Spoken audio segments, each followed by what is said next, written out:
maqaansa seenaa jijjiira kunoo anis galataafani dhaabadhee jira. Shaadaayiidha maqaansa seenaa jijjiira kunoo anis galataafani dhaabadhee jira. Shaane boo'ee itti maadde dhoksaa garaa koo diinatti naaf deebise gooftaan kadhaa koo. Shaadaayiidha maqaansa seenaa jijjiira kunoo anis galataafani dhaabadhee jira. Shaadaayiidha maqaansa seenaa jijjiira kunoo anis galataafani dhaabadhee jira.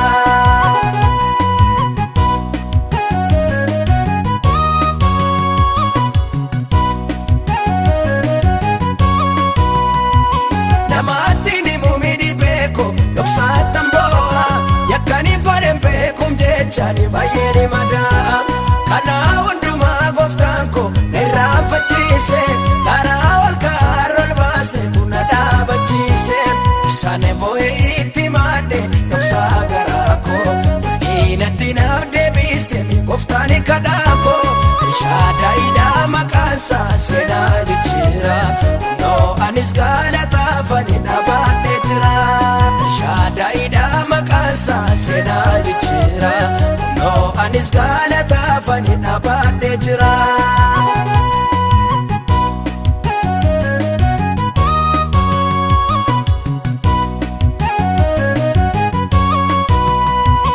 Ilaasa jalaatti kuufe halkaaniif guyyaay sagalee konuufan jedhu biyyinuu maniyya.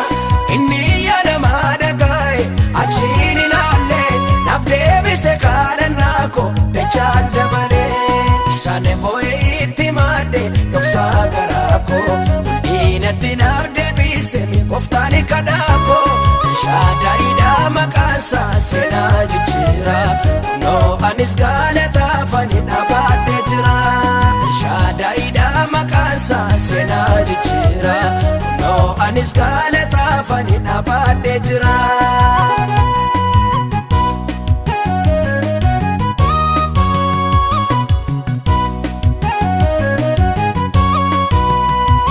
Danqaara sibiila diimaa na dura cabse galaana dura koo'ire karaa na baase.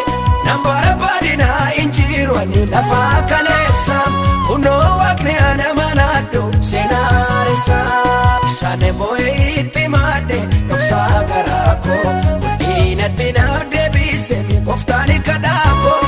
Shaadaayiidha maqaansa seenaa jijjiira kunoo anis galataafani dhaabadhee jira. Shaadaayiidha maqaansa seenaa jijjiira kunoo anis galataafani dhaabadhee jira. Shaane boo'ee itti maadde dhoksaa garaa koo diinatti naaf deebise gooftaan kadhaa koo. Shaadaayiidha maqaansa seenaa jijjiira kunoo anis galataafani